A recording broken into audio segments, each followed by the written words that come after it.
Well, a whistleblower is nothing more than a person who is a crime witness, somebody who finds out about an act of corruption or an act of crime or a public health or safety violation and brings that information to the attention of the authorities or to the public. The term whistleblower means different things to different parts of the world, to different countries, but it's somebody who has inside information who releases that to the authorities or to the public. And when we talk about whistleblower protection, we're talking about people who are employees who are subject to retaliation by being fired or by being demoted or by being threatened. So they're in a vulnerable position from retaliation after they expose the information. Well, I think they represent a threat to criminals, which is why they need protection. They are heroes for democracy, for justice, for openness, for transparency, for a well-functioning society. Many countries now, over 50 countries in the world, in all regions, have passed some kind of whistleblower protection legislation. We're hoping that Mauritius does pass a new law to protect whistleblowers in the workplace, to make sure that when they come forward, that they're not fired or demoted or harassed or physically harmed. Now it's time to protect them, to make sure that they do not suffer for doing their public duty to report crime and corruption. Well, the workshop today has many purposes. It's to explain whistleblowing to members of the private sector from companies that might be considering setting up their own internal whistleblower mechanisms for their employees, and also the public officials who would be responsible for implementing a whistleblower law if one here is passed.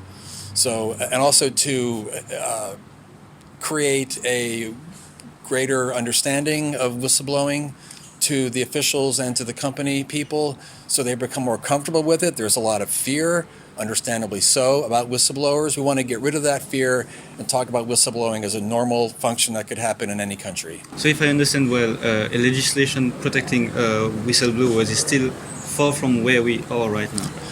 Well, perhaps this case that broke last week in Mauritius could be the trigger, could be the flashpoint to getting a law passed here. It just depends on what kind of a law, making sure it fits in with the cultural particularities of the country, so it actually works in practice. The worst thing is to pass a whistleblower law in a hasty way with poor protections, and then it doesn't work. Then it can serve as a trap. People think they're protected, but really they're not.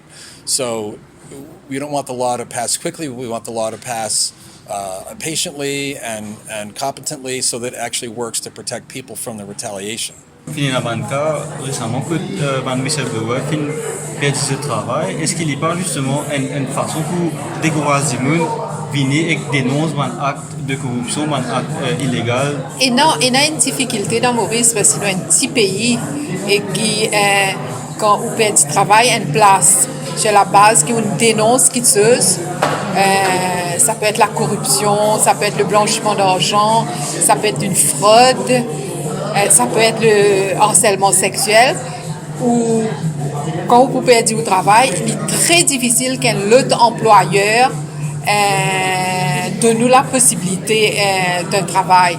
Donc c'est pourquoi nous pouvons dire que la loi là besoin pour protéger whistleblowers.